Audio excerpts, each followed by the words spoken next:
dan dievaluasi oleh Danantara.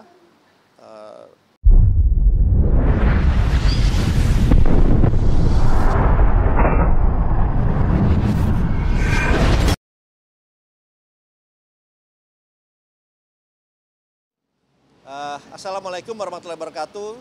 Salam, Om Swastiastu, Namo Buddhaya, salam kebajikan. Selamat malam dan salam sejahtera buat kita semua. Tadi memang sesudah menghadiri state dinner dengan Vietnam, kemudian memang dilanjutkan dengan meeting dengan Bapak Presiden dan juga dengan beberapa menteri terkait mengenai hilirisasi dan juga beberapa program yang akan dianalisa dan dievaluasi oleh Danantara di berbagai bidang, baik itu di refinery dengan teknologi yang baru ataupun dengan beberapa bidang lain yang pada intinya kita akan evaluasi secara independen dan kemudian kita lihat dari semua aspek, tentunya dari aspek return-nya berapa, keuntungannya berapa, dari aspek penurunan import terutama, baik itu import yang berhubungan dengan energi, dan juga yang terakhir adalah penciptaan lapangan pekerjaannya. Nah, ini semua sedang akan dihitung karena pada Danantara ini sifatnya proyek-proyek itu harus sudah matang. Harus sudah matang, baik dari segi proyek itu sendiri, dari segi perizinannya, dari segi pertanahannya, dari segi hal-hal yang menyangkut perizinan dan juga yang berhubungan dengan kementerian-kementerian yang terkait. Jadi setiap proyek itu akan diberikan atau dievaluasi oleh Danantara pada saat proyek itu sudah matang. Kenapa? Karena sudah matang, dengan itu dari Danantara bisa melakukan evaluasi secara komprehensif, dan apabila kita dari investment committee kita sudah menyatakan ini layak untuk diinvestasi, kita harapkan itu segera langsung berjalan. Makanya proyek yang masuk ke Danantara adalah proyek yang sudah matang. Ya, itu yang paling penting yang saya ingin garis bawahi di sini.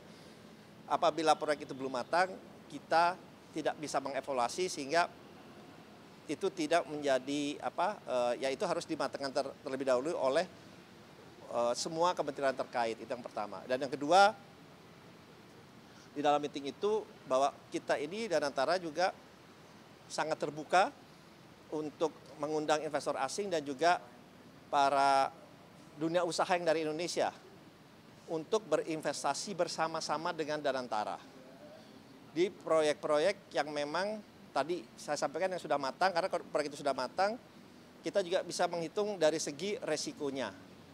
Nah, jadi kita terbuka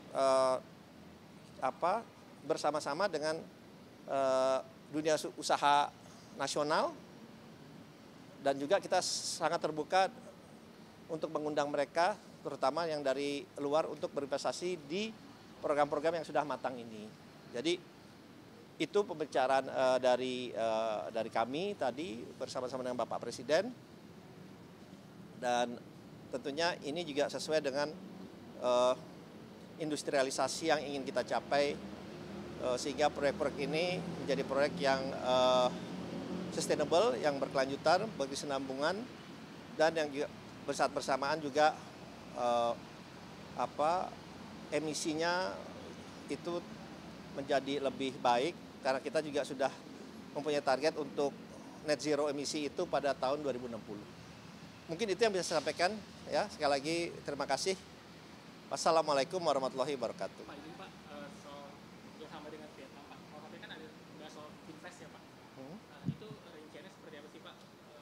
Kalau di BKPM nanti nilai investasinya itu kira-kira berapa, Pak? Dan apakah benar itu buat pembangunan charger mobil listrik ya, Pak, kalau invest? Jadi kata Pak Menpan. Oh ya, benar. Finfast memang sebenarnya sudah bertemu dengan kami juga untuk rencana membangun pabriknya di Indonesia, dan mereka memang ingin jadi Indonesia tuh salah satu dari 2 negara yang mereka akan berinvestasi di luar Vietnam untuk manufacturing ini. Dan mereka sangat serius, dan ini dari Kementerian Investasi kita bersama-sama mereka untuk memberikan alternatif juga lokasinya, sehingga mereka bisa merealisasikan investasi yang mereka sampaikan, dan mereka memang sangat-sangat serius. Jadi saya meyakini ini bisa berjalan juga dengan segera. Pak, mungkin sudah mengerucut Pak lokasi dan mungkin nilai investasinya Pak? Nanti detailnya ya, gitu. Nanti detailnya akan saya jabarkan lah. Tapi intinya sih mereka sangat-sangat serius untuk melakukan investasi untuk Finfast di Indonesia ini.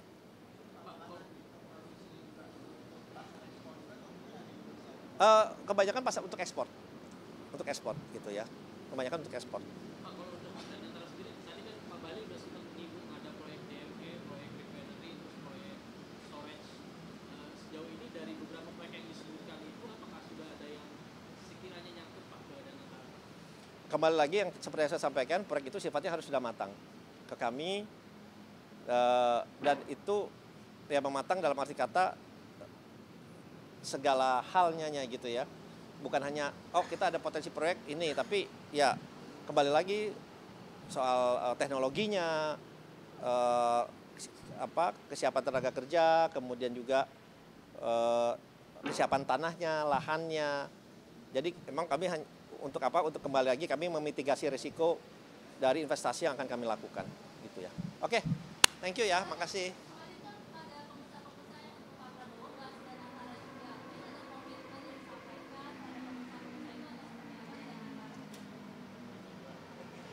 Memang susah kalau ya, pada intinya mereka tadi yang saya sempat sampaikan sedikit, dan antara kita terbuka karena mereka juga menyampaikan dalam meeting itu ingin berinvestasi lebih banyak juga ke Indonesia. Tapi dengan ada Danantara itu juga memberikan rasa kenyamanan dan confidence juga buat para pengusaha nasional ini untuk berinvestasi di berbagai bidang yang akan diinvestasikan oleh Danantara. Jadi mereka pun sudah ada beberapa yang bertemu dengan saya, dan ya kita akan terus lanjutkan komunikasi dengan mereka. Ya. Oke.